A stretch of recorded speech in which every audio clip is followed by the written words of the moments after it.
stay tuned for special coverage of tonight's debate with Anderson Cooper and Chris Cuomo. That begins right now.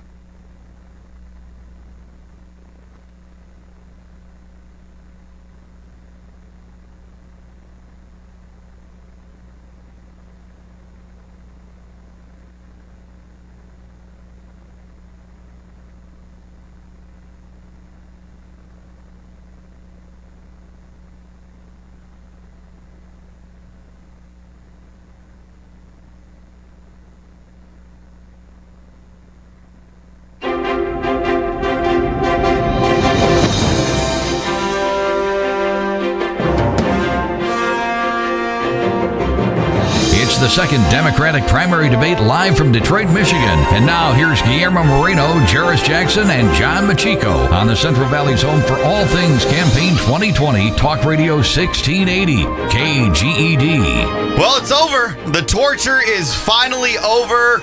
CNN doesn't care about time. All they care about is ratings. They started almost 30 minutes late and ended over 30 minutes late. Get it together, Jeff my Zucker. Gosh. Get it together. Do they not have clocks at CNN? They don't. If they have them, they don't look at them. Those are racist. Jarris, clocks are racist. Gosh. That was an invention by the white man, apparently. I couldn't believe it when we were sitting there and we actually heard them at damn near 5:30. Jake Tapper said, "All right, so let's start the debate."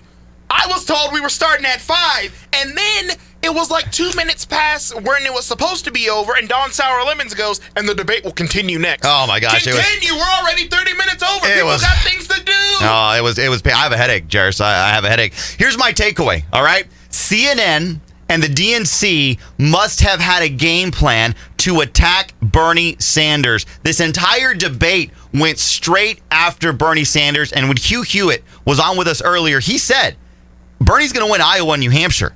Then the Democrat Party is going to freak out, and then they're going to try to then they're going to go all in for Kamala Harris.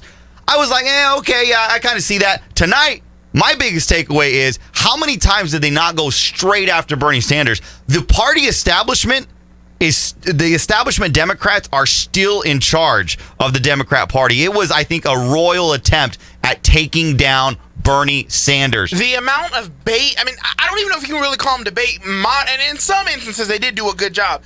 But I'll give them that. They did do a decent job. I don't know how much it was. Not the candidate CNN, let's be clear. Debate moderating as much as it was like schoolyard stuff like, hey, do you know Bernie Sanders said this about you? Is Bernie Sanders wrong or is Bernie Sanders right? Hey, Tim Ryan. Bernie Sanders thinks you're an idiot. You're a moderate idiot bought out by the corporations. What do you have to say about that, huh? It wasn't even really asking questions. It was just, hey, he said this, so you respond to that, and you guys have a catfight about the whole situation. And we talked about this earlier in the debate.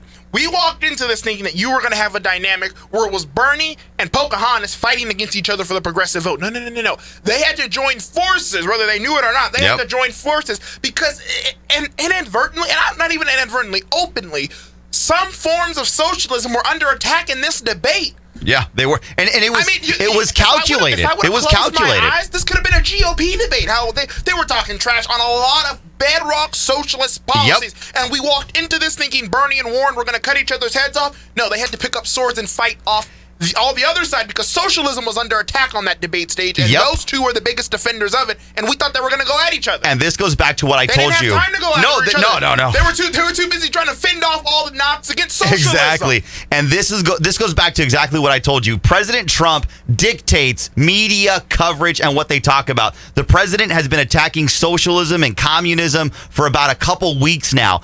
The DNC and CNN made an attempt to make sure that the Democrat Party doesn't look like a socialist party. The reason why they attacked Bernie Sanders and Elizabeth Warren is because the president has been calling out, this is a huge win for the president. He's dictating the questions that are being asked. Account, see if he's tweeted anything. Has he tweeted anything? I'll get on that and see. But I think you're right about the part about the DNC making. Oh, hell yeah. The amount of just baiting.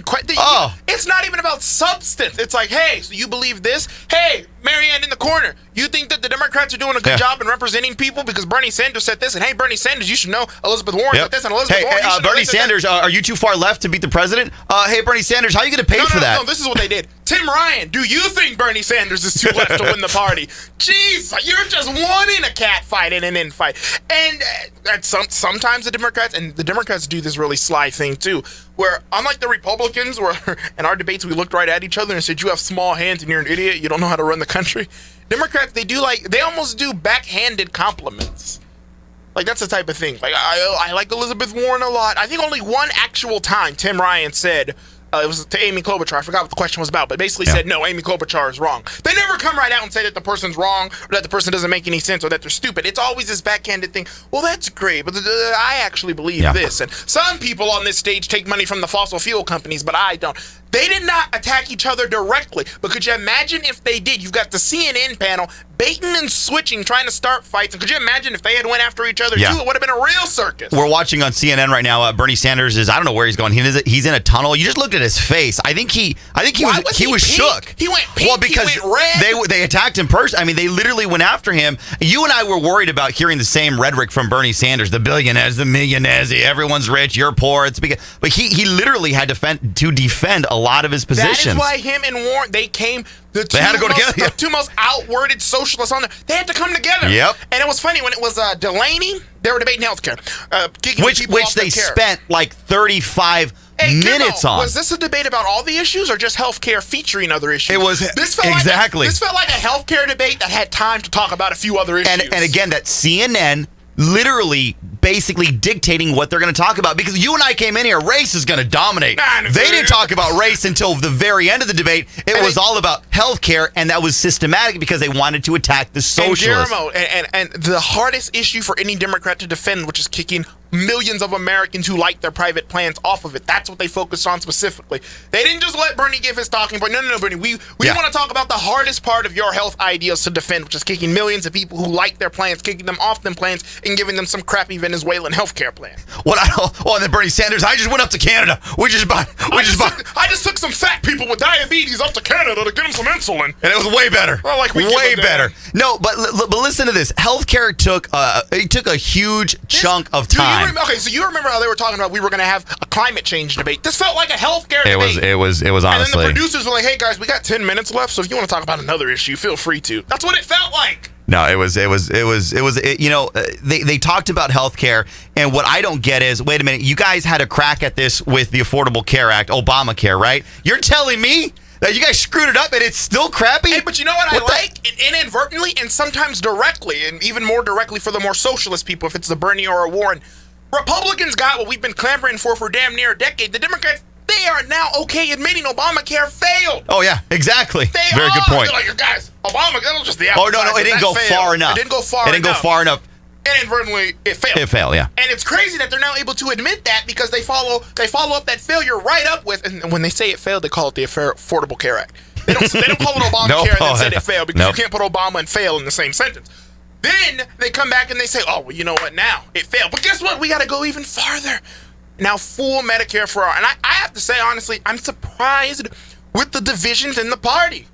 Oh, yeah, they clearly do. And CNN did a good job at pointing that out. Some of the Jake Tapper, I think, did a great job. He did a fantastic job. Before we're coming unfortunately, get rid of because it proves we were wrong.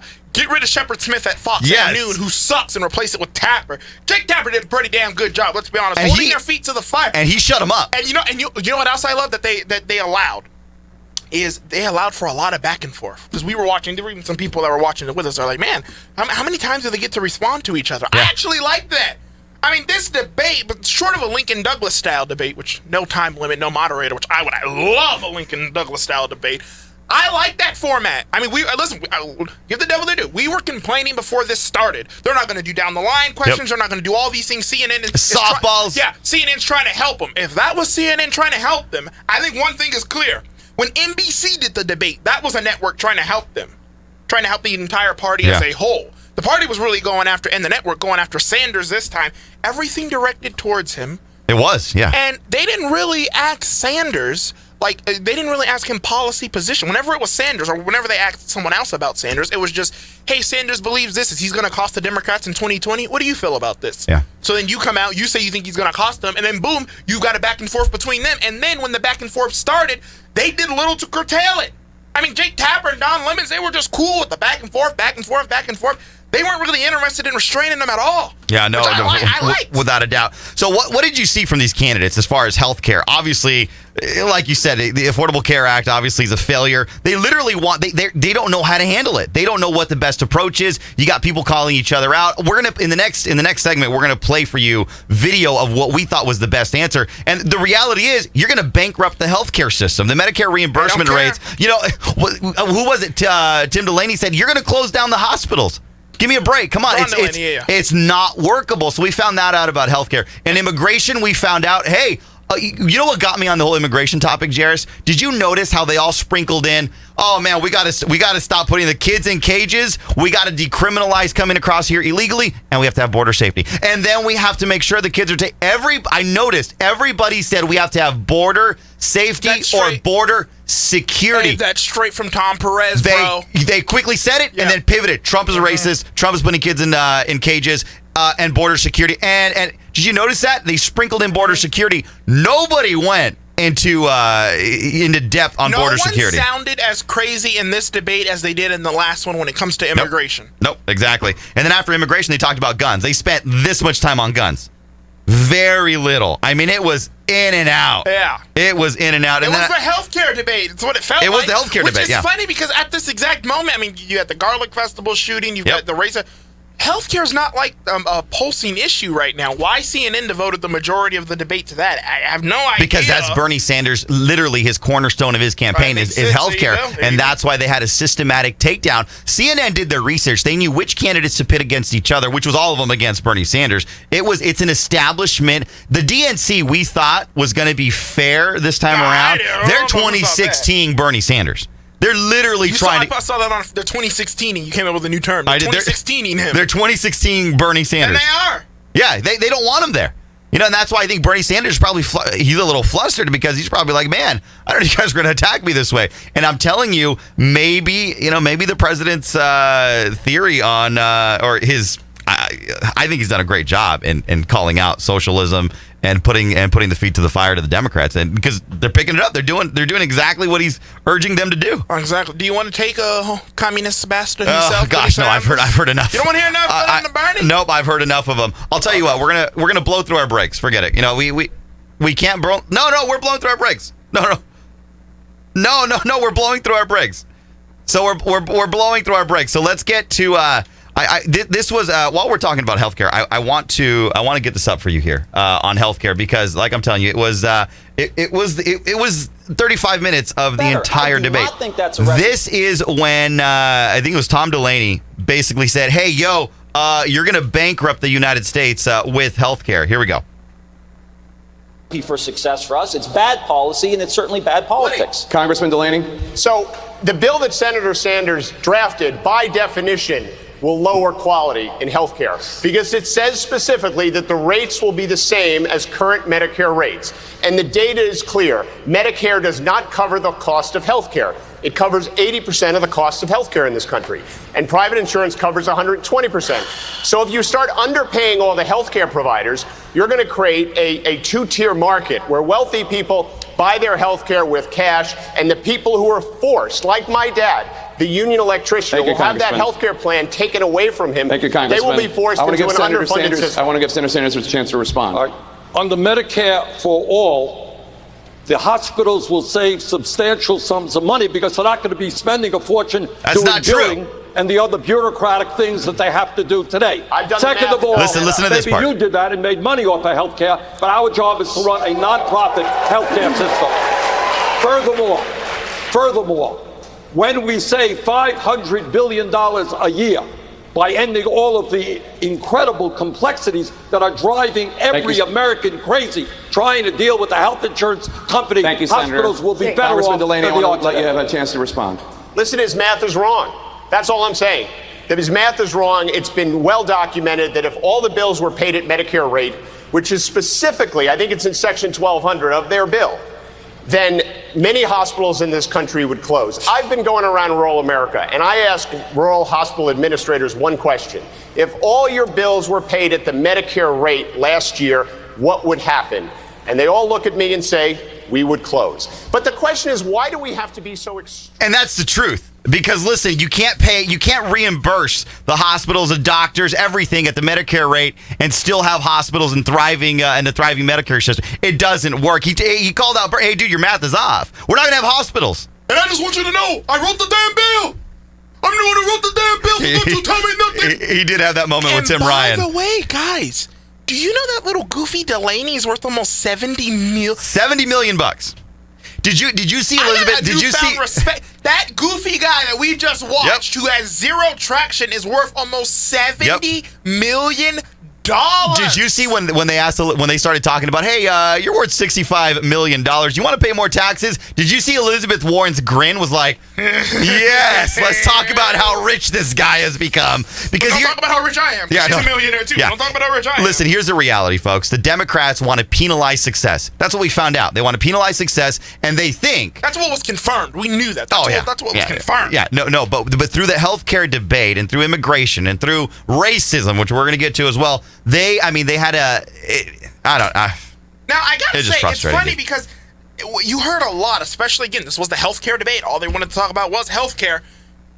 Was it me, or was the Democrats were almost trying to make conservative arguments for socialized medicine? You heard things like, for instance, I wrote some down.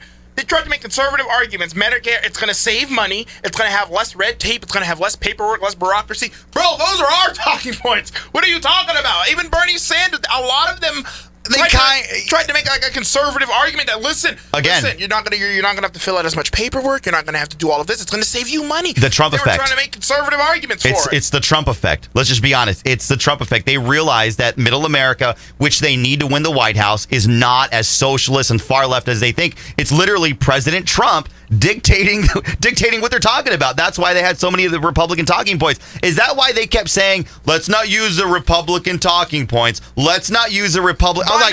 You guys have never used the Republican talking points until tonight. Bernie sounded like a Republican. Like, we got to pass this so we can make this, so we can save everyone some money, so we can cut the red tape. Cut the red tape. Since when is the social? That's true. He goes, you go to the hospitals and you guys have too much paperwork.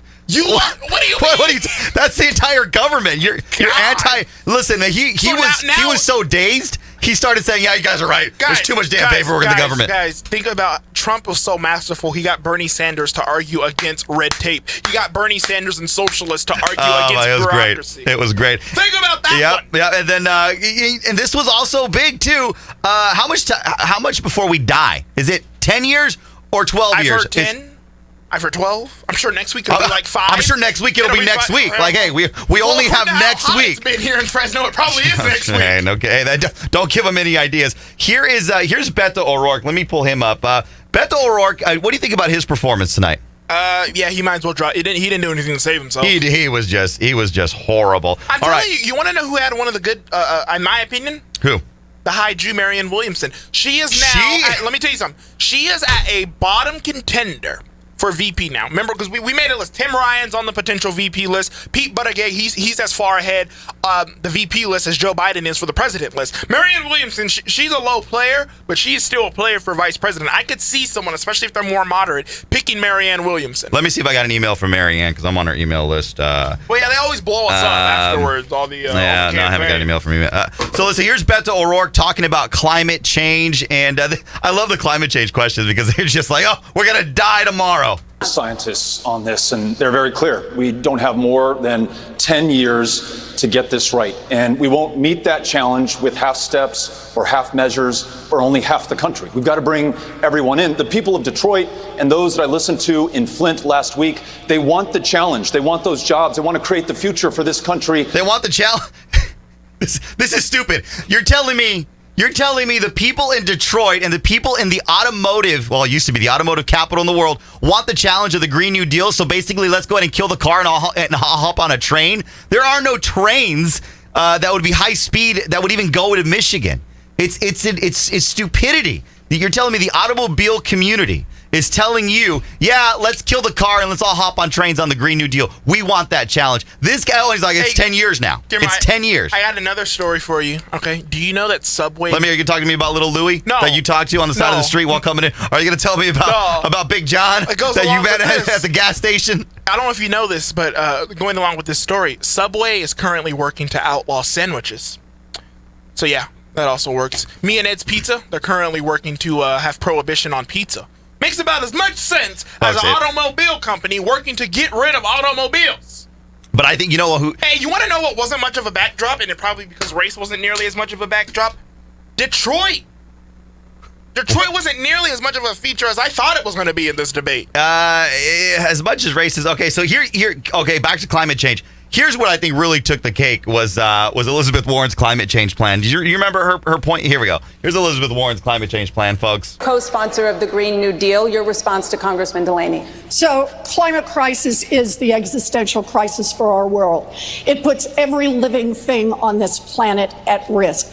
I have a plan for a green industrial policy that takes advantage of the fact that we do what we do best, and that is innovate and create. So I've proposed putting $2 trillion in, so we do the research. We then say anyone in the world can use it, so long as you build it right here in America. Okay, hold on. Now she's starting to sound like Trump. Yeah. You can build it, but hold on. Elizabeth, are you going to say America first next? Those are the next words out of her mouth. This has got to be the stupidest thing I have ever heard. Let's spend $2 trillion on research, then get all the research and say, hey, China, hey, everybody, here's all of our research. Please don't take it and build it in your country. Hey, China, I know you're not going to make any of the products that you guys got out of our research. It's the stupidest, and we're $2 trillion. On research. Yeah. But she says, listen, man, we tell them, we're going to tell China what to do. Yeah, Trump's trying to do that, and all he does is he just gets punched from the left. Here we go. Go ahead and tell us about your plan again. That will produce about 1.2 million manufacturing jobs right here in Michigan, right here in Ohio, right here. You're not in Ohio, sweetheart. You're in Michigan. In the industrial Midwest. And the second thing we will do is we will then sell those products all around the world. Right now, for every $1 the United States spends trying to market around the world, China's spending $100. Thank you, Senator Warren. Governor Hickenlooper, you take issue with the Green New Deal. Please respond. So, hey, can we just mention, by the way, that... No, but can we just mention that the Green New Deal is so stupid that even Elizabeth Warren has to dance around answering the question.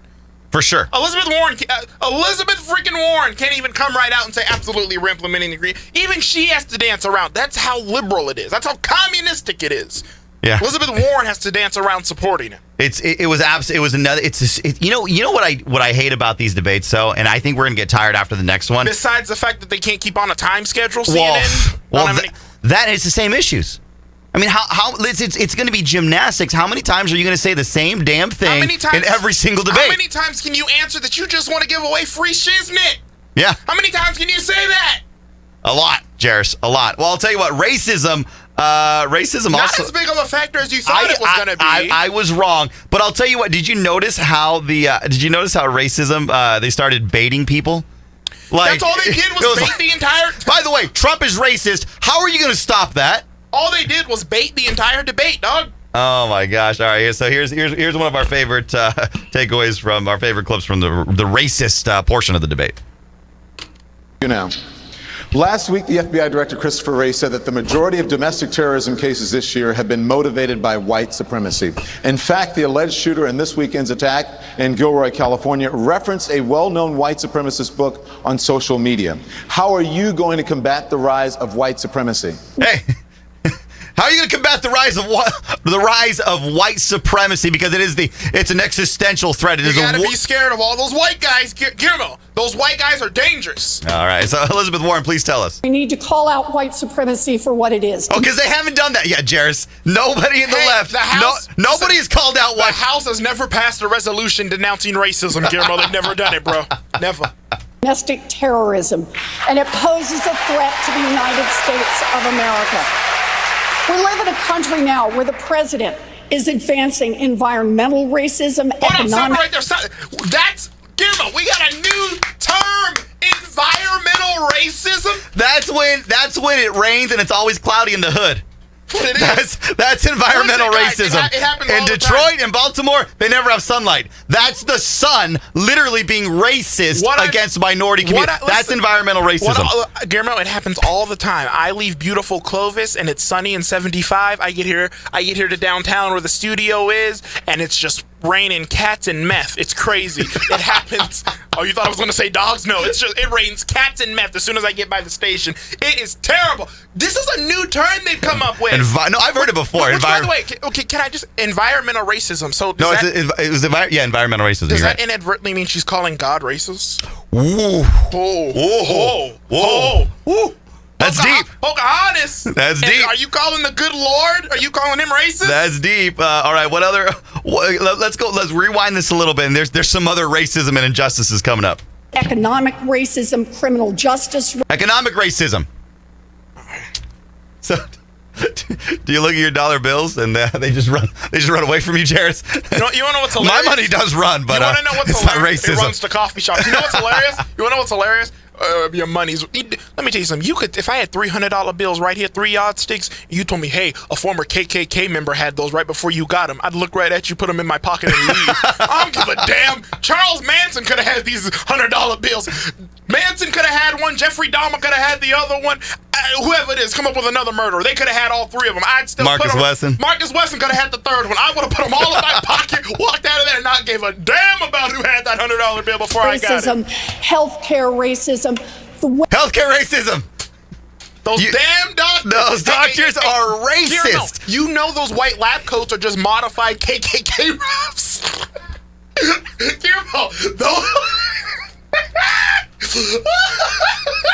Guillermo, those white robes, those are modified KKK outfits. Shame on America for perpetuating this racism. And as we also heard in today's stupid debate, it's what Buttman said. If you go to the doctor and you have brown skin, they don't care about you. You just sit there and die. Yeah, apparently, yeah. Let me tell you this. I'm Latino. You're black. No one in my community is going to sit in the ER and just sit there to die. I'll tell you what, my people, especially especially Latinas. Oh, well, they're not just gonna sit there and die. They ain't gonna. Trust me about that. You got a Latina in the waiting room. She hasn't been seen in an hour or two. She's gonna make it. No, it's like Cardi B going off in the ER. That's what it's like. It's like black mamas too. They're just as bad. Yeah. Pete Buttigieg. Should we go with the rest of this? Yeah, go ahead. The way we do better is to fight back and show something better. So I have a plan, for example, on education that says we have to build a better education system for all our kids, but we've got to acknowledge what's happened on race.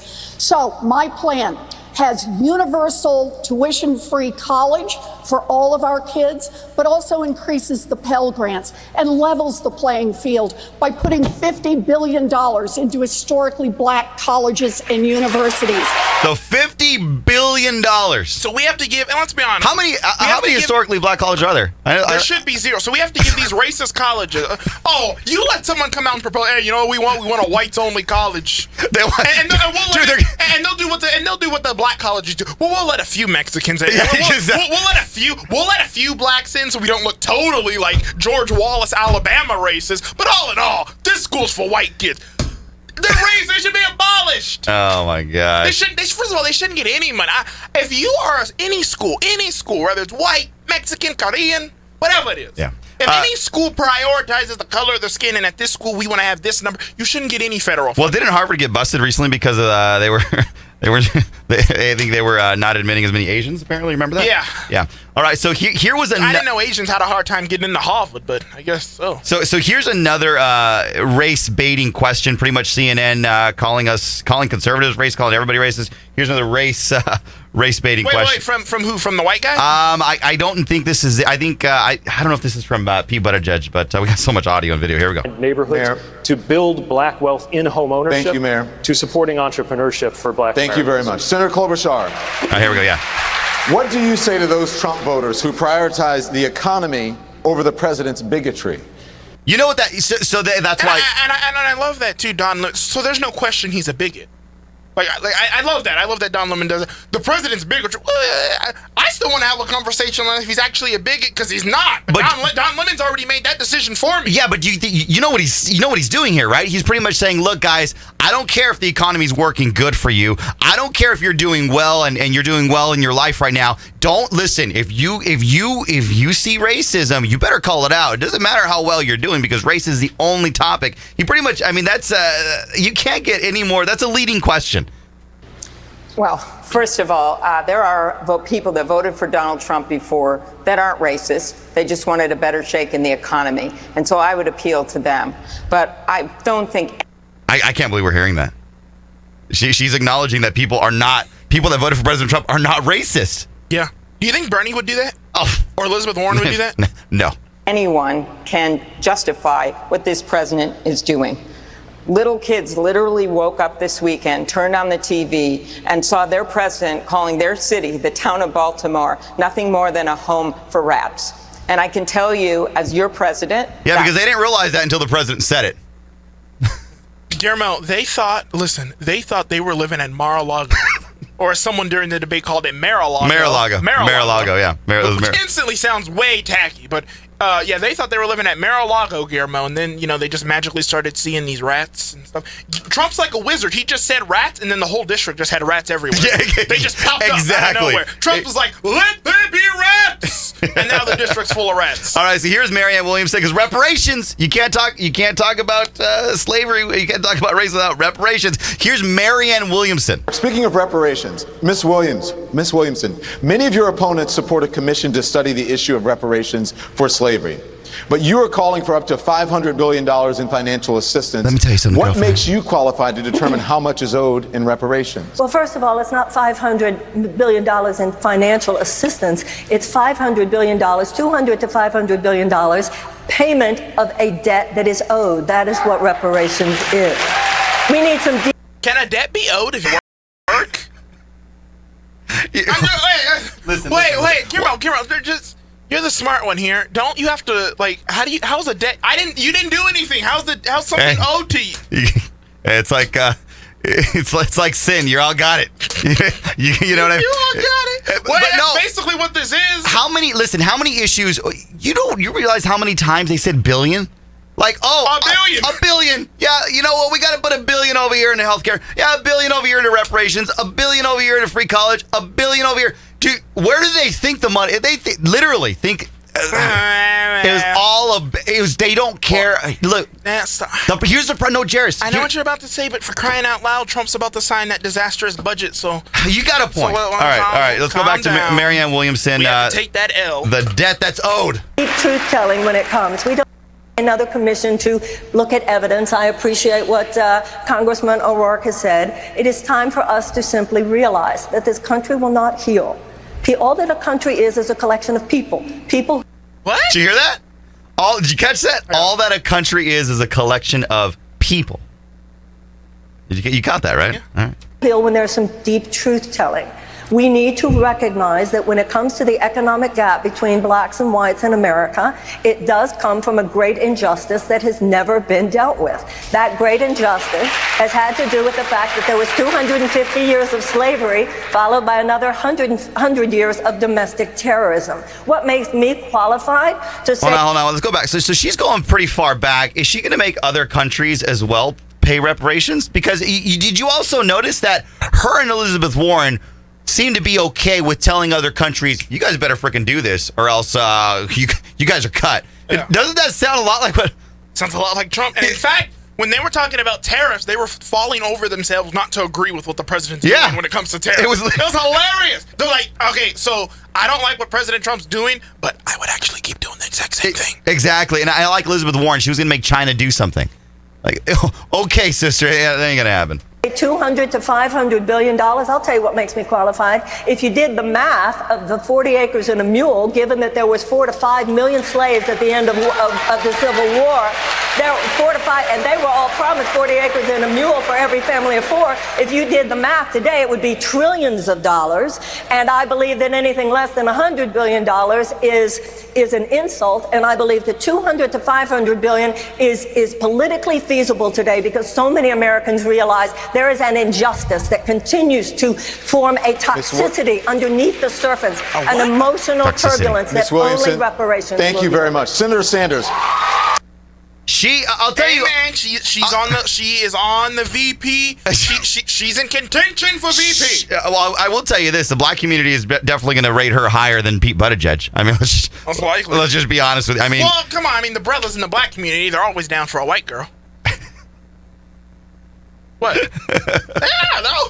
The brother's always down for a little white girl, so yeah. He'll probably do better. Gosh. All right, this was Beto O'Rourke pretty much saying how slavery is really what made the United States what it is today. Do you remember this part here, Jairus? Unfortunately, yes. Yeah, here we go. Here's Beto O'Rourke. Thank you very much. Congressman O'Rourke, please respond. I want to acknowledge something that we're all touching on, which is the very foundation of this country. The wealth that we have built, the way we became the greatest country on the face of the planet, was literally on the backs of those who were kidnapped and brought here by force. The legacy of slavery.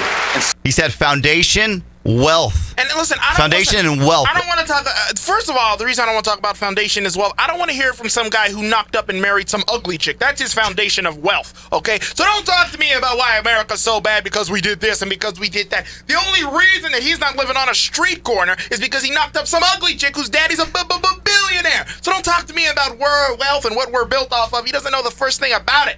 Segregation and Jim Crow and suppression is alive and well in every aspect of the economy and in the country. Today, as president, I will sign into law a new Voting Rights Act. I will focus on education, address health care. Hold on. A new Voting Rights Act. Guillermo, I gotta say, what does that mean? These two things can't happen side by side. We can't have rampant racism when it comes to our economy for black people, but black people have the lowest unemployment rate. These two worlds can't exist, people. Well, they do. There's many worlds that exist, according to that. But he's going to sign the Voting Rights Act? What? Where's voter suppression? Besides California and everybody being allowed to be on the voter rolls. I mean, I think it's been pointed out before. The only voter suppression that we have is suppression of American citizens. Yeah, exactly. Our votes get wiped out by the illegal leeches. Yeah, but Beto isn't talking about that, buddy. Disparities, but I will also sign into law Sheila Jackson Lee's reparations bill so that we can have the national conversation we have waited too long in this country to have. Yep. Yeah, we're going to research. We're going to give black people all this. No, we're going to research, and then we're going to give money. You know what's funny? The Democrats? I'm just throwing this out there. So all these black people allegedly running around here, jumping up and down, hooting and hollering, we need reparations so we can recover. Doesn't it sound like to you that when it comes to reparations and Democrats and black people, doesn't it sound like it's, to steal a word from a certain congresswoman, doesn't it sound like it's all about the Benjamins?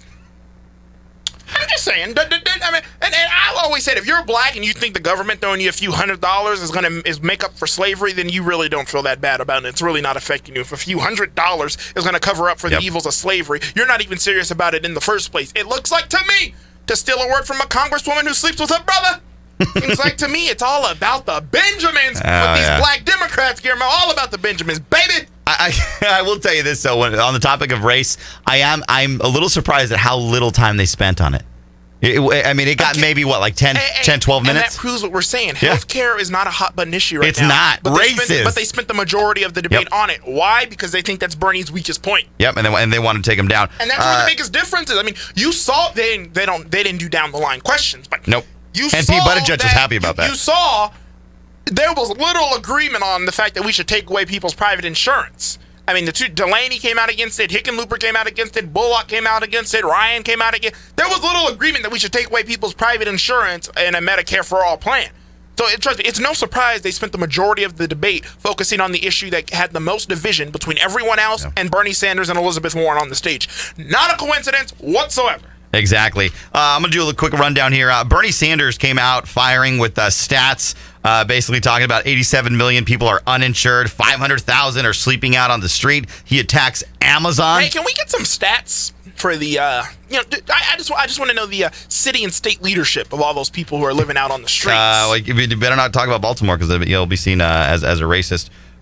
Here we go. Elizabeth Warren. She had some one-liners, man. She had some one-liners in there against some of the more moderate people. She kind of like. Do you remember the part at the beginning of the debate where she talked about Addie? It was a healthcare story, and they cut her off, and then she was like, "Okay, I'm gonna go back to Addie." And someone laughed. She got laughed. It's not funny. She was mad. She got Professor. She did. She got Professor on. Are you playing Sudoku in the class right now? Yeah, you better listen to me and shut up. Yeah, she got very upset. She was I wonder irate. who that person was who was laughing.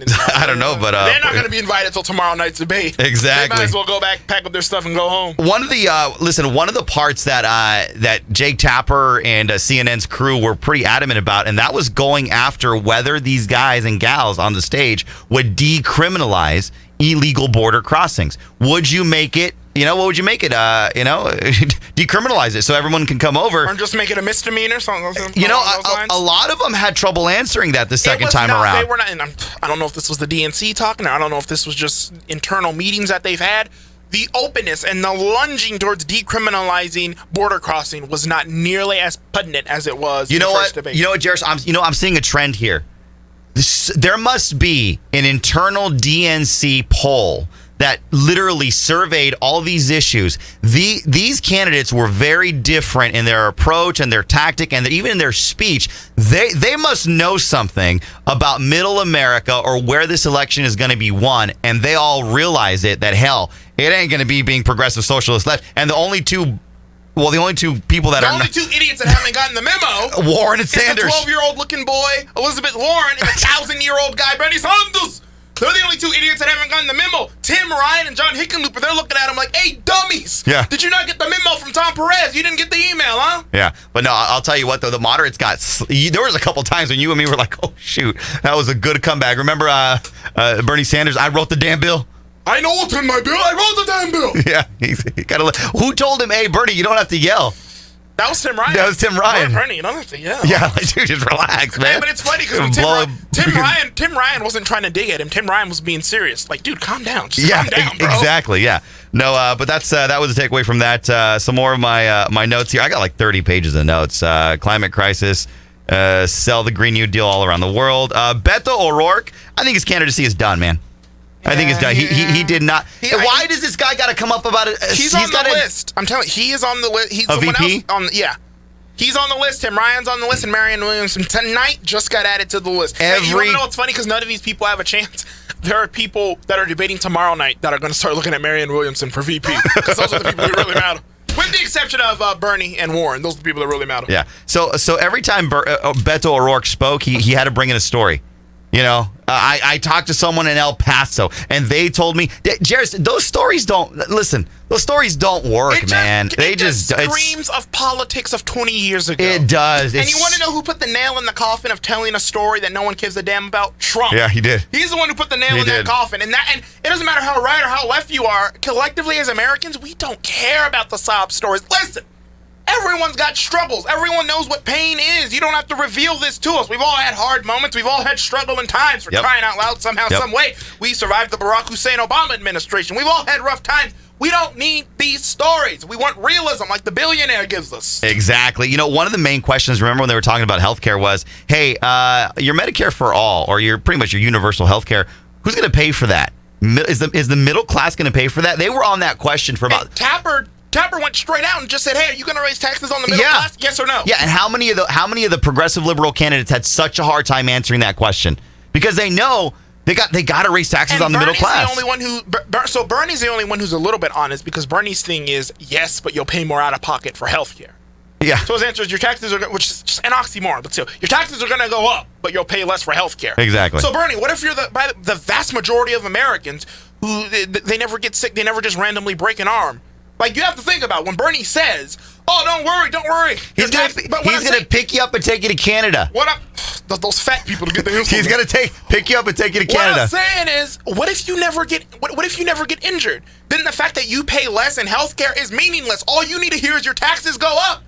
And the majority of Americans, can we point this out? That's a damn good point. That's a damn good point, Jerry. The majority of Americans, they don't have these problems. You would literally think that like 12% of America is healthy. And that actually might be true. But the majority of Americans don't constantly need to go to the doctor. The majority of Americans constantly don't need this health care. So let's just be clear. When Bernie says, and he tells you, don't worry, you're going to pay more in taxes, but you're going to pay less for health care. Well, if you never have a health care scare, guess what you're stuck with? Higher taxes, and that's it. No, exactly. The only person... so this was Tom Delaney, the guy that's worth $65 million, the entrepreneur. I have a newfound respect for the man. I'm not going to lie. Yeah, well, he said this line quite a bit. He said, fairy tale economics. which I love. Some voodoo economics. That's what it was. Exactly. I mean, here you got an entrepreneur, you got a Democrat that's like, hey, by the way, guys, don't be stupid progressives. You guys are living in fairy tale land. You guys are living at Disneyland right now. It ain't gonna work. And it's funny because I originally I didn't know why Delaney was a moderate, and I'm like, oh, he's a multimillionaire businessman. Yeah. Perfectly explains why he's not crazy. he signs that check, buddy. Yeah. That's why. Yeah, and, we get it. He's actually had to flip a dollar instead of just stealing it from people. I got it. Exactly. That's why you're a moderate. Exactly. Tom Delaney's his healthcare plan is called Better Care. I like that. You're not really trying hard. Hey, you know what's funny though? You know could be a little better. You know what I love though? Is he doesn't want to put his name on it when it feels like Obamacare.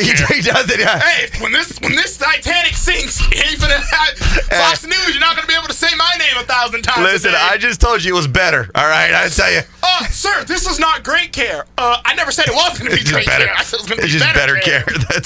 That's what his was. Let's see here. Who else I got? Klobuchar. She's got to fold as well. I mean, Klobuchar got no traction. She was out of her league. Klobuchar, she's not making a play for VP either. She just needs to get the hell out. I don't know what she's making a play for. I have no idea what she's doing. She's telling us stories about her granddad who's a deer hunter or something. Again, something else no one cares about. Yeah. Hey, we haven't even mentioned this guy, Steve Bullock. You thought he did good. He I don't know, the governor, is he the former governor of Montana? He's the current governor of Montana? Montana's such a beautiful state. We have Montana fans. How in the hell do they have a liberal in Montana? Are you ready for this? It's a long, it's not voter fraud. But, I gotta say. To the Buffalo vote? Buffaloes are allowed to vote in Montana, so that's how he lost. Buffaloes tend to be very liberal animals if you didn't know that. Why are you laughing? They are. Because they're always. No, I'm not gonna say that. Go ahead. No, go ahead. No, say it. They're always roaming the road. They don't have borders. They don't care about borders. They don't care about boundaries. Animals. Hey. That's why. And they also have very small brains. Whoa. They have very small brains. Hey, Jairus, we're getting into a very. They do have small brains. It's touchy here. Now, what we're saying is. Don't ask me how he's in charge of Montana. We have because Montana listeners. Yeah, they're good people, good conservative people. Don't ask me how he got to the highest rungs of power. He plays that moderate line, man. He plays that, and I'll tell you what. Who out of the entire circus there was more relatable? I think it was Bullock. And he's got everybody. He's got some fire in him as well. It probably would be Bullock. He would be the most relatable. When talking about their economics, he called it not fairy tale economics like Delaney. He called it wish list economics. I mean, it's true. I mean, literally calling him out. We talked about the public option. He does support healthcare to illegal immigrants. Donald Trump is the problem. And let's be clear. Yeah. He's pro-gun. No, he's not. He's pro-gun. He's what he said. But that's not true. Being moderate in this party, it's not even about the issues, it's about messaging. Because when you listen to him, the guy, he could be considered a moderate socialist. But he's good at marketing himself as not being that. I wouldn't go that far. I wouldn't go that far. He's more left than he likes to market himself to be. Yeah. We'll put it like that. No, I feel you. So Jairus here, rounding it out, man. What do you think? Listen, while I think an hour, after hour 1, it was boring for me though. It was boring. I don't think it was that boring. I think it was. I think it was boring. Not as boring as that first one, bro. Not as boring as night 1. After that is true. In Florida, it was not that boring. After seeing what CNN did and their outright takedown of progressive politics. And it's funny, when we were watching, you were the first one to catch on to it. I caught on to it at like 20 minutes. And I'm like, Gary, wait a come minute. on. I was like, who the hell let Alex Jones in the studio? Get out of here, bro. I swear, Jairus, this is a damn conspiracy. The DNC is in bed with Hillary Clinton. Donna Brazile is right there in the back of the curtain asking the damn questions. Hillary Clinton in that private island with Bill Clinton. I swear that Alex Jones, Clinton. We invited him on that plane. Mr. Clinton, how do you think the debate went tonight? Did you watch the debate? How do you think it go, Mr. Clinton? I think my wife, Hillary Clinton, would have been. Your wife's not on there, sir. Listen, your wife wasn't. I did not have sexual relations with that woman. Yeah, you did. His wife. His wife. He doesn't like to have sex with Hillary. Oh, my gosh. So, I got to say, man, when we come back, we got some more audio clips we want to play. Okay. And then we'll get into that. So, all right. As the night rolls on. All right, I guess we're not giving up. We're not throwing in the towel, just like most of these candidates should. A lot of these candidates should throw in the damn towel. Obama's right-hand man, David Axelrod, the prediction that he made. Yeah, let's do it. Actually, we'll save it for the other side of it. Trump's, what was he for Obama? David Axelrod. It was Deputy Chief of Staff, right? Well, yeah, but before that, he was running his campaign, I believe. Yeah, so David Axelrod? David Axelrod, the guy that got Obama in office, basically the Democrat Karl Rove is a very grave prediction about from now until the next debate, how many people are going to drop out. Yeah. And the number is astonishing. We'll get into that next. All right, you're listening to New Talk Radio 1680 KGED. We're going overtime because we love our listeners, unlike everybody, the other radio stations in town. We'll be right back.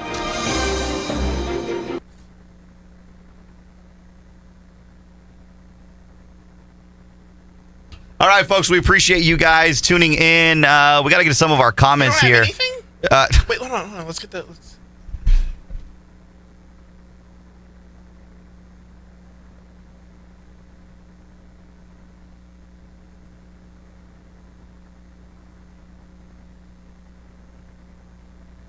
KGED. When I was young, I was traumatized. Before long, I was on the path of addiction, violence, and prison. But in 1996, I found the Lord and thought that I'd walked away from that destructive life for good. 18 years later, I backslid. I didn't know why. Sometimes it's the hidden pains that trip you up. This is Matt Dildine, CEO of the Fresno Rescue Mission. For the past 70 years, people just like Jeremy have been coming to the Fresno Rescue Mission in search of answers, trying to understand the hidden triggers to their addictions and pain. When you invest as little as $2, you offer more than a simple meal. Your gift becomes their first step in their journey towards true recovery. The mission offers emergency services and development programs staffed by compassionate and experienced individuals who can speak into their lives, helping them find the answers that they need through the love and wisdom of Christ. You make all of this possible. Share your gift today and help us change lives. Go to FresnoRM.org to donate. Today, thanks to the rescue mission and my commitment to Christ, I'm in a place of safety and refuge. Hey, everybody, we appreciate you guys. Don't leave, guys. Yeah, don't leave. We're coming back. Everybody's leaving us. We're coming back. We got one more segment in us. We got one more left in the chamber. We do. We're not done yet because you guys need some post coverage. Jairus, why don't you get some of our comments on that? All right, first, so someone, Belinda, who's a top fan, by the way. God bless you. We love Belinda. Tomorrow is going to be better. Biden and Harris are standing next to each other. Very true. I'm very excited. What are your predictions for tomorrow, brother? Well, here, what I want to know is the Democrat establishment, do they hate Biden as much as they hate Bernie? Look, I don't, because Tom Perez and CNN, they might be having a little late night meeting right now talking about how they're going to hype on Biden. Biden, yeah. So I'll tell you this: if CNN does another night where they just go after people, it's calculated. You got onto it fast too. Like the first 20 minutes, I was like, hey. What's up with the attempted takedown of Bernie Sanders? Like it's a little. Anna out there, so glad I found you too. Thank you so much. The entire hemisphere. That's right. People love your Alex Jones. Yeah, it's. Hopefully he's on this station, so hopefully his representative doesn't listen to my impression and all call right, us guys, out. stay there. 15 seconds. The entire hemisphere together to talk about how we rebuild.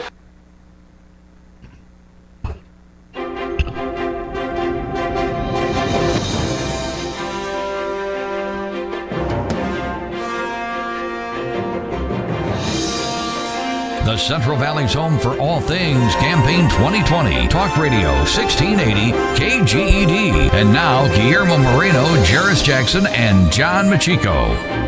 John Machiko is not joining us tonight, but he will be. He will be. The three amigos will be reunited again, and we'll be having a third person joining our broadcast. Jairus, I do have a couple more clips here. The most important parts of the debate that you and I thought were important, that the beautiful and, as you call them, sexy Americans need to watch. So here we go. Hemisphere together to talk about how we rebuild Honduras, Guatemala, and El Salvador so people do not have to flee their own countries. Thank you, Senator. Governor Bullock, about 2/3 of Democratic voters and many of your rivals here for the nomination support giving health insurance to undocumented immigrants. You haven't gone that far. Why not? Listen. Look, I think this is a part of the discussion that shows how often these debates are detached from people's lives. We got 100,000 people showing up at the border right now. Did you hear that? How these debates are detached from people's lives. Pretty much saying, hey, you guys don't live in the real world. You guys suck. This is why, like you had said, President Trump, who's got money, and he's rich, right? He told us that he's got a lot of money. He's more relatable than any of the clowns up there. And that's I like the guy. I mean, he went up there and said, "Hey guys, you guys are dumb tonight." Huh? He impressed you. You said that. Yeah, he did. I mean, at the end of the day, he's got no chance in you know what. But I think, does he have a little bit of a bump in the polls? Maybe. But I like the guy. I didn't think he was that bad. Jairus. Now, do you think... I don't know, man, because when I look at these people... What do you think? Do you think after both days, and by the way, folks, when we have Diamond and Silk on Friday... That is very true. The Diamond and Silk are going to be... How dare I not say the? What other local network has Hugh Hewitt and Diamond Silk on as a part of their... Come on. Give me a break. Let's go... Here's my thing, though. Go ahead. When we talk with Diamond and Silk, and this is all over, and we wrap up these endless hours of coverage, are we going to say that night one was the night to watch, or we're going to say night two was the night to watch? Matt, tomorrow, the minority debate, which we're calling it the minority debate, because everybody that's actually a minority is going to be on night two. Listen, it's all going to depend, and I know you'll agree with me. The way night two goes is the way CNN wants it to go. CNN led the entire damn debate. Whatever CNN wanted to talk about, whoever CNN wanted to call out is what happened. And I think they got some guidance from the DNC. So tomorrow night is all going to depend really on CNN. Are they going to go after Biden? Do they think the sun has set on Biden? Do they want him to pass the damn torch already? Or do they love Kamala Harris? Remember when Kamala Harris came out? CNN had a love fest. Is CNN going to give Harris preferential treatment? You saw CNN pretty much dictate again. That's how night two is all going to be about what CNN does. And remember, the people that are in night two really didn't follow the rules. So are they the ones that are going to keep going over their time and pretty much telling CNN, hey, shut up, I got the mic? CNN's going to end up having a 4-hour debate and going that route. Jesus. Now, someone on our Twitter, no, not our Twitter, on our Facebook, but we are on Twitter. I haven't checked Twitter lately. On our Facebook, someone is saying, why do we need to rebuild Central America? We can't even rebuild Baltimore. Do you know Bernie Sanders literally said on his first day being elected, he's going to bring together all the Central American countries and we're going to figure out how to rebuild Central America. Why? Why, Bernie? Because dude, money grows on trees. Why is that what we're going to do? It's all the billionaires. He's got to figure out where to put their money. Well, he's a multimillionaire. I hope he's putting in some of his millions. Yeah, I hope so, too. I don't know if you missed this, but apparently the president is a dark psychic force. How is that not racist? On the Flint water crisis. My response on the Flint water crisis is that Flint is just the tip of the iceberg. I was recently in Denmark, South Carolina, where there is a lot of talk about it being the next Flint. We have an administration that has gutted the Clean Water Act.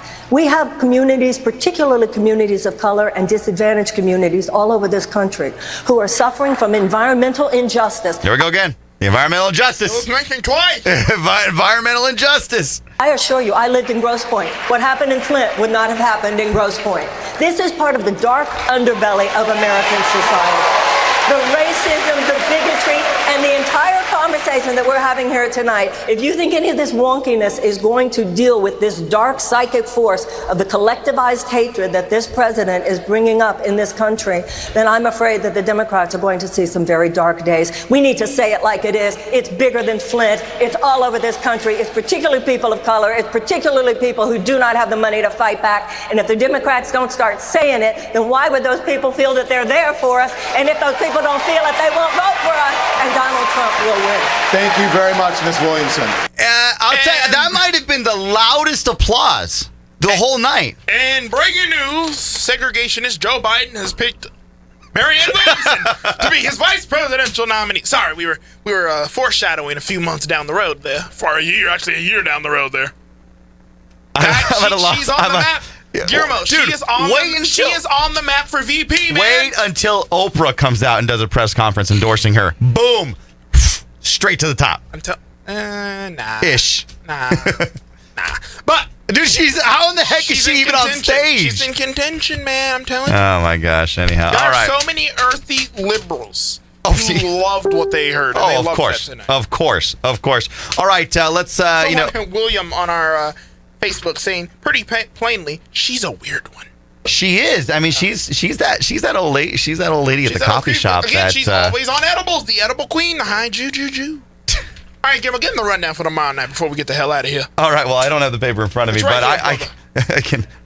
The size like 2 font. There we go. Here we go. The green paper. You got Michael Bennett, nobody cares. Kristen Gillibrand, Julian Castro, the real Latino in the race. The real Mexican. Not the Irish one. Not the Irish Latino. Cory Booker. I mean, this guy is like in Beto irrelevance land. I mean, he's got to have a couple of Spartacus moments. Joe Biden, the Joe Biden, who's now prepping. All right, he's staying up late at the nursing home. He's prepping tonight. Hey, you ever seen Rocky when he's training for the fight? Yeah, that's Joe Biden, but like in slow motion. He tried to run up the stairs, but he only made it up the fifth one because he's so old. All right, here we go. Kamala Harris. Is she gonna have a big night again? Is she gonna be able to keep her? And by the way, you don't think she can? I mean, I don't think she can. So she can't sustain it. You don't think she can? Nope. I don't think it's gonna work. Nope. Hugh Hewitt was on with us earlier, and he thinks she's going to be the nominee. She cannot sustain those punches. She's scripted. She doesn't know how to relate to people. She's got that. She struggles with what everybody on that stage struggles with. They're not real. They can't reach out to the American people. I don't think she's got a pathway, especially if Joe Biden decides to get his Scranton. I'm from Scranton. I'm from Scranton. That place is a dump. Baltimore looks like Baltimore's Disneyland. Yeah, the Vatican compared to Scranton. All that place is crap. The president just anyhow. If Joe Biden digs, Scranton basically is just a white Baltimore. It's like the hood for is it really? Poor white people. Is it? I didn't know. Well, there's some blacks there, but they got more whites than Baltimore. I didn't know. All right. Anyhow, so if Joe Biden comes out swinging tomorrow night, I think he shuts it down. Andrew Yang. Is this guy going to wear a tie? Is he not going to wear a tie? I think that's what I want to know from Andrew. Is he going to wear a tie? You know what he has to do to just really show that he's in with the kids? He's got to do that D-bag. What's the D-bag look? A T-shirt with a sport coat on. Just look like a complete moron. Oh, my gosh. Tulsi Gabbard. She's the only one that makes it worth watching. Hey, when she gets out the race, we're going to struggle with these debate weeks, brother. Jay Inslee and Bill de Blasio. So that's going to be up for tomorrow. We get to see Big Bird tomorrow. Big Bird, Bill de Blasio. Who said that Trump is not welcome back to New York? Yeah. Well, he's because everybody loves Bill in New York. Well, not only that, but I find it hilarious because Bill de Blasio, I'm pretty sure you're going to want the tax rate that he has to pay in your city or in your state. I'm pretty sure you're going to want him to come back for that tax rate because you don't want to miss out on that Geetus. Now, do you, Big Bird? There you go. That's right. Well, I'll tell you what, we really appreciate you guys spending this time with us. We appreciate you guys tuning in on Channel 32.3, on YouTube, Facebook, Twitter. We've got a gauntlet of places we're at now. Remember there was one time where all we said is on the radio? Yeah. And then we added in Facebook. Now we've added in 1,000. Look at us. We really did. So, hey, I appreciate Jairus for being here since 2 o'clock Pacific Standard Time. We love you guys. Thank you for spending the evening with us, and we'll see you tomorrow. And guess what? We'll do it all over again. 2 o'clock Pacific Standard. That's right. On the new Talk Radio 1680 KGED. Thank you so much.